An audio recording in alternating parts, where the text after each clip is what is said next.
Good Friday morning. I'm Dwayne Nelson. In the news, the Tennessee Bureau of Investigation has issued an endangered child alert for a missing 2-year-old Johnson County boy.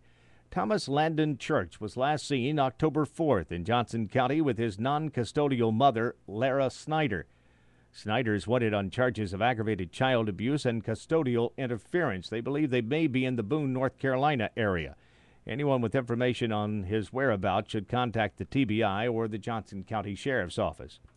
A cancer study will soon be conducted for nearby neighbors of nuclear fuel services in Irwin. A committee with the National Academy of Sciences met with concerned citizens in Irwin this week to discuss the proposed probe. Committee Chair John Burris told 11 Connects that community input is crucial to studies like this. If you're developing a study and the study doesn't address what the public is interested in, its value is limited.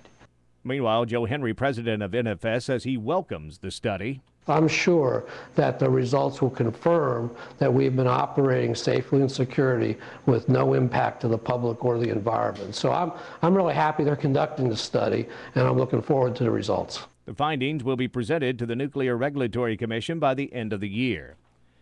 Well, this year's International Storytelling Festival figures are in and the numbers are down.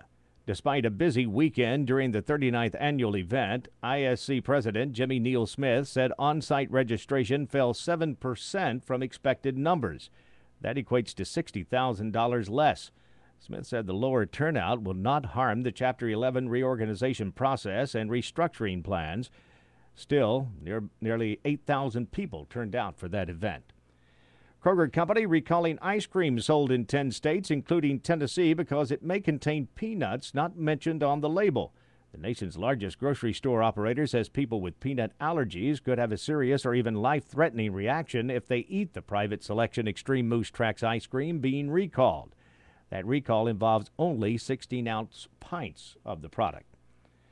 Special grand jury will revisit a 23-year-old unsolved slaying in Wise County, Virginia. Commonwealth's attorney Ron Elkins said investigators have new leads in the fatal shooting of 47-year-old Gary Russell Short Jr.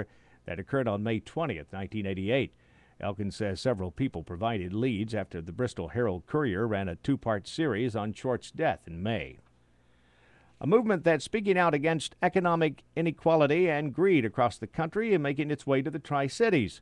On Saturday, the event known as Occupy Johnson City will be held in solidarity with Occupy Wall Street in New York City. It will begin at 10 a.m. in the parking lot at East Tennessee State University across from McDonald's on West Walnut Street. And Kingsport residents and businesses will be noticing a little something extra in their mailboxes. The city has sent out property tax notices for 2011.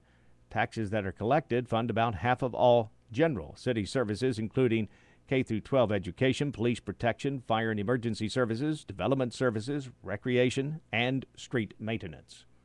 I'm Dwayne Nelson. Have yourself a great Friday and a wonderful weekend.